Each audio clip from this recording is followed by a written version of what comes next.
Vamos fazer contato com a professora da Faculdade Nacional de Direito da Universidade Federal do Rio de Janeiro, Luciana Boatê. Bom dia, Luciana. Bom dia, tudo bem? Tudo certo? Luciana, no último dia 22 de setembro, o atual diretor-geral da Polícia Federal, Paulo Maiorino, enviou ao Senado um documento com recomendações feitas ao TSE, o Tribunal Superior Eleitoral, entre elas a transferência à ABIN, Agência Brasileira de Inteligência, da atribuição de segurança na transmissão dos resultados extraídos nas urnas eletrônicas. Como você viu essa recomendação, Luciana? Bom, eu vi com muita estranheza, né? A gente tem aí uma questão hoje que está colocada, que é essa disputa que envolve o presidente Bolsonaro para colocar em xeque o resultado das eleições. Então, esse é um processo que a gente sabe que veio de outros momentos também, que já deveria ter sido enterrado, em especial com a votação, né, no parlamento, mas essa novidade me parece que serve um pouco para acessar as bases do presidente, ou seja, para ainda manter um certo tipo de suspeita. E quando coloca a BIM, traz ainda maior preocupação, porque essa não é o papel da BIM, né? Ou seja, está se colocando um órgão que é um órgão interno de informações, né, para atuar numa fiscalização, numa atuação que de fato não está previsto em lei. Me parece algo absolutamente ilegal, né, que está se tentando como mais uma tentativa do governo Bolsonaro, porque de fato ele controla tanto a ABIN como a Polícia Federal, né? São os órgãos que hoje estão sob o controle do presidente Bolsonaro. E a ABIN, por ser um órgão de informações, ela é bem menos transparente, então pouco se sabe do que está se passando na ABIN, ela está sujeita a menor controle democrático e popular. Então, para mim, esse é o sentido pelo qual está se tentando colocar a BIM para tentar criar, no momento da eleição, suspeitas e desestabilizar o país em 2022. Eu acho que esse é o sentido. A gente precisa ainda destacar que a ABIN já foi alvo aí de denúncias de defesa de interesses privados da família do presidente Jair Bolsonaro e ela está ali ligada ao Gabinete de Segurança Institucional, que está sob o comando do general Augusto Heleno, também uma figura muito próxima do presidente da República. Isso poderia causar ainda mais instabilidade, né, do que nós já temos hoje, Luciana? Sem dúvida, o general Heleno é um dos artífices desse governo que tem apoiado o presidente Bolsonaro em várias radicalizações, né? Eu acho que ele é um dos menos sensatos, assim, dos mais próximos apoiadores do presidente. Isso é um fator também que a gente precisa destacar. Agora, de qualquer maneira, essas experiências anteriores que envolveram, inclusive, informações em relação aos filhos, muitas outras coisas podem estar acontecendo e a gente nem sabe, porque, de fato, a forma, como eu disse, a forma de atuação da ABIN é uma forma, como em outros também, em outros países, é um tipo de serviço secreto, ou seja, é um órgão de informação e, por isso, menos sujeito ao controle e o risco maior está nisso. E, claro, essas experiências anteriores, esses antecedentes, só reforçam essa conclusão.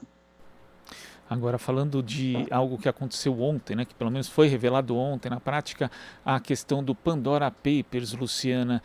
Nós temos aí a denúncia de que o ministro da Economia e também o presidente do Banco Central têm contas offshore no exterior. Lembrando que esse tipo de conta é usado para pagar menos tributo, às vezes de forma legal, às vezes de forma ilegal, simplesmente sonegação. Só que existe aí um conflito de interesses evidente, né? Já que, por exemplo, o Banco Central pode intervir no mercado fazendo flutuar o preço do dólar, por exemplo. Né? Como que você viu essas revelações, Luciana? Bom, como o Brasil todo com muita preocupação, né? É um pouco a gente se sente botar a raposa para tomar conta do galinheiro, ou seja, a gente sente que são autoridades que deveriam estar adotando maiores controles. Eu acho que aí tem uma diferença também da questão do Guedes e do presidente do Banco Central, né? Assim, me parece que o presidente do Banco Central, pelo menos das informações que receberam, ele teve maior cautela, inclusive porque os regulamentos para ele, como presidente do Banco Central, são muito mais rígidos do que os de Paulo Guedes, né? Ele é a autoridade monetária hoje no Brasil. mas mesmo assim é de causar estranheza, né?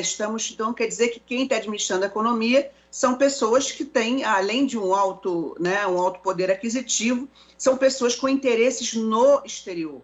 Eu acho que aqui a questão do Paulo Guedes também me parece ainda mais grave, porque ele simplesmente se recusou a dar informações, né? Ou seja, os dois teriam informado que seriam donos dessas empresas, mas o presidente do Banco Central não teria movimentado nesse período, e o caso do Paulo Guedes é que não se sabe, mas possivelmente ele movimentou nesse período.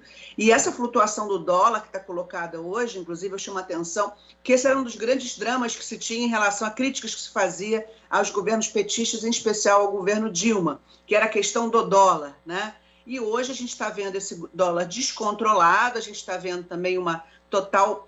Pelo contrário, o Guedes já deu manifestações, já se expressou publicamente, dizendo que o dólar podia ficar um pouco mais alto. Ou seja, a gente não pode afirmar, mas no mínimo é suspeito e precisa ser investigado, né? Afinal, a quem interessa ter um dólar tão alto e por que o Guedes está, né, mantendo? Quem lucra com esse dólar alto no Brasil, né? É um elemento importante. Do ponto de vista da população, a gente sabe que o dólar alto enfraquece e aumenta a inflação, né? Então, é um drama que a gente está vivendo hoje e essas autoridades precisam dar todas as explicações. Do ponto de vista ético, no mínimo, me parece que há problemas. Agora temos que ver no criminal. O que com acesso a informações privilegiadas, né? O que essas duas autoridades fizeram ou não fizeram? Eles deveriam ter se afastado de tudo, mas a gente não tem nenhum elemento hoje, nem nenhum deles especial. O Guedes não sequer afirmou que teria se afastado de algumas atividades, ou seja, isso, no mínimo, é um conflito de interesse. E num passado recente, a gente já teve, inclusive, posse da ministra, que seria a ministra do Trabalho, Cristiane Brasil, por conta de uma ofensa ao princípio da moralidade pública, uma decisão, inclusive, bastante discutível ali, tomada primeiro em primeira instância, depois revogada pelo STJ e ratificada pelo Supremo Tribunal Federal. Mas se a gente for levar isso a sério, né, Luciana, o ministro da Economia teria que prestar muitas explicações e poderia ter implicações judiciais até pela perda de cargo. A gente já viu, inclusive, impedimentos de posse por muito menos que isso, né? Então, me parece que a situação é muito séria, porque o Brasil está vivendo uma crise, né? Assim, esse dólar não é algo que ninguém considera, salvo algumas pessoas interessadas, ninguém considera que esse dólar alto está sendo bom para o Brasil. E me chama muita atenção exatamente a forma como o ministro da Economia, inclusive, já deu declarações anteriores de absoluta despreocupação, em especial com a população mais pobre, né? A gente vê aí um compromisso com as elites, ele era o cara que entendia de economia, dito para, inclusive, era a desculpa do presidente Bolsonaro, ele era o Ipiranga, né? Era o posto Ipiranga.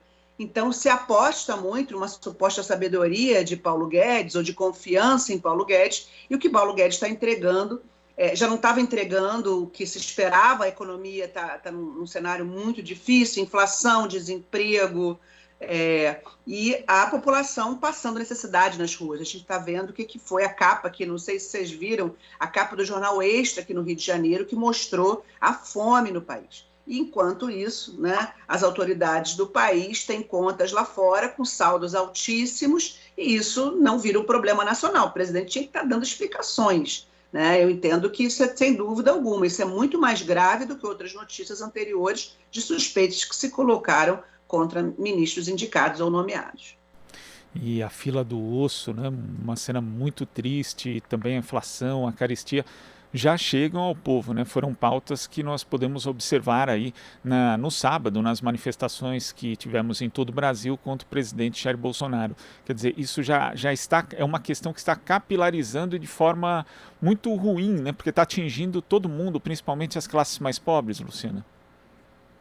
Sem dúvida, eu acho que o país está vivendo um processo que já seria difícil, que é o processo, né, da pandemia, um número de mortes muito grande. A gente sabe como essa pandemia afetou especialmente as classes pobres, negros e negras, que são a população mais vulnerável nesse país. Mas o que a gente está vendo é um descaso mesmo. E acho que Paulo Guedes ele tem um vício de origem, que é justamente por ser dessa elite econômica, por ser um especulador, por ser uma pessoa que sempre lucrou, né, a partir dessa desigualdade no país. E esse é o ministro da Economia que nós temos hoje, né?